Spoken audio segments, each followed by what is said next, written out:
Hi guys, it's Wendy from Ask the Landlady, and as usual, I'm here to talk timeshare because it's Friday, and I usually do a little timeshare video because again, I never want you to buy timeshare, but I know a lot of you have. A lot of us bought this Kool-Aid, and there's just different segments about this that we can always learn about and maybe convince others to not buy timeshare, right? And this one's something kind of interesting for those of you with relatives overseas, families over there, you travel a lot overseas, and that's to talk about the global timeshare boom.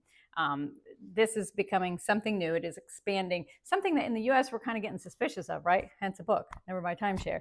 Hence, when consumers are starting to question these maintenance fees, when people are trying to get out of their timeshare, and these exit strategy companies are everywhere, and there's some more litigation being trying to push through to actually protect consumers in the timeshare industry. So this market is getting a little hard for the timeshare industry, right? So what are they doing? They're expanding out overseas and going to areas where maybe they don't have that litigious field. They don't have consumers that question these things. And it's just basically meaning an expanding market, which is out there, will mean more victims. So something I thought important enough to talk about, especially since a lot of you live overseas or you have family overseas, and they may not be aware as much as we are in America about this whole timeshare phenomenon. Okay, so the timeshare industry growing fast, not just here but worldwide, and as it expands there, it's getting to be a huge moneymaker. So the market right now globally is $24 billion. Wow, this year, 2026, $24 billion worldwide. It's projected to reach about 45 billion by 2035, which is a compound annual growth rate of 7%. So that's significant. That means that's something that is definitely on the upswing, meaning there are more developments overseas coming out there. Of course, North America, we still lead the market with about 50% of these, the global market share. But Europe's got 22, Asia Pacific 17, the Middle East and Africa 7% are all growing. The industry is explicitly targeting this rapidly growing middle classes, especially in Asia and in Latin America, is the new frontier, right? Who are you going to go after? The middle class, right? You're going to go after the people that suddenly have a little bit more money, some more disposable income. They can look to put it in something, and the timeshare industry is saying, give it to us. Don't you want vacations? Give it to us. But again, it's still not a good deal for these middle class families.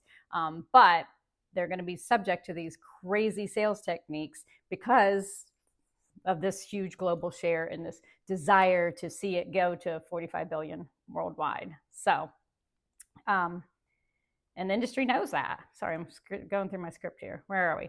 Okay, so international timeshare purchases, buying at a resort in Mexico, the Caribbean, Europe, or Asia, they're all subject to the laws of the country that the property is located, not the US. So you as an American, if you're traveling over to Europe and you're like, oh, I'd love to, yeah, I'm going to travel in France every year, or, oh, I'm in Mexico sipping this margarita, I'd love to come here every year, or Puerto Vallarta.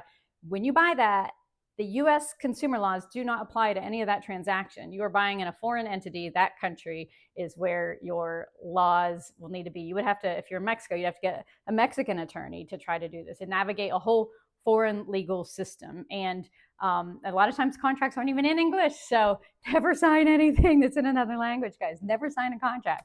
And I would never sign a contract, particularly overseas, without having an attorney, my attorney, somebody I trust and hire to look over that. Okay, so that's something you want to be very, very careful. Another thing that has a little bit more complexity with dealing with the overseas thing is your exchange programs. What happens if you buy a timeshare in Europe and you're expecting to be able to exchange it maybe for something in the US? You need to know how this exchange system works. If that's available, even allowed to do it, is there availability? What are the fee structure? What's the currency risk, right? It's another whole thing that we have to deal with, because if you're buying something in euros and then the dollar value shifts, that has real impact on what you're going to end up paying bottom line for that vacation club. Suddenly your vacation that you thought was a good deal is no longer going to be a good deal, and it's all going to come down just to currency changes. Okay, now none of this means that you shouldn't travel internationally. Absolutely, get out there, see the world, but rent from somebody else. Don't buy. And if you go there and you love it, great, start the budget for it and pay for it every year.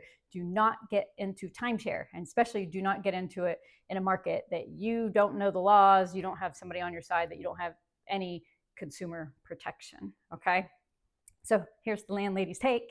The global growth, again, it shows that we all want to go on vacation. It shows that we love these resorts. It shows that we want to be there, but the system is still broken, okay? Even though travel is one of our greatest joys in life, that's how we all ended up getting into timeshares, because it's genuinely fabulous.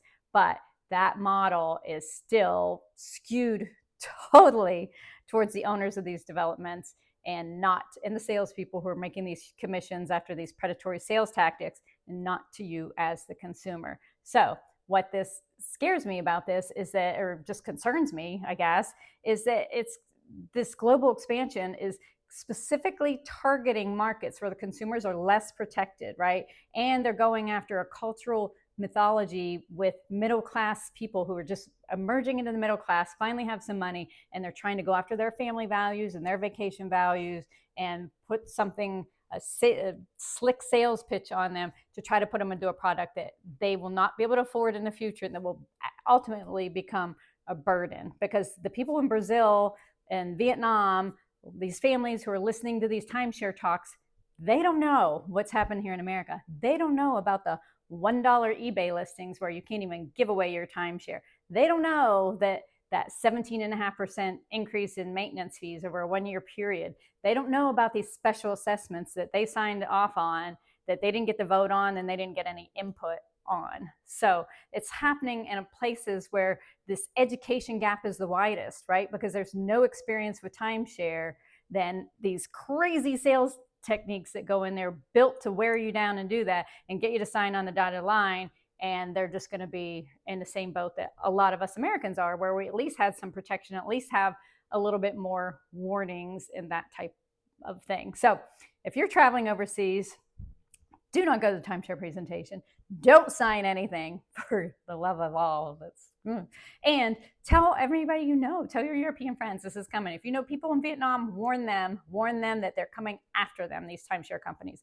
They are trying to prey on people who are suddenly getting a little more money and want to go on vacation. So spread the word globally that timeshare is a big no, a big boo. And by all means, send them my book, Never Buy Timeshare. Get it out there. It's out there on Amazon, because again, I want to help protect all of us, because we all deserve to go on vacation. We all deserve to have that great life, but we don't deserve to be victims. And that's what we are in the timeshare industry. So anyway, that's it for today. I hope you have a fantastic day, fantastic weekend. As always, hit like and subscribe so I can keep talking about timeshare and rental properties. Again, don't buy timeshare. Instead, become a landlord.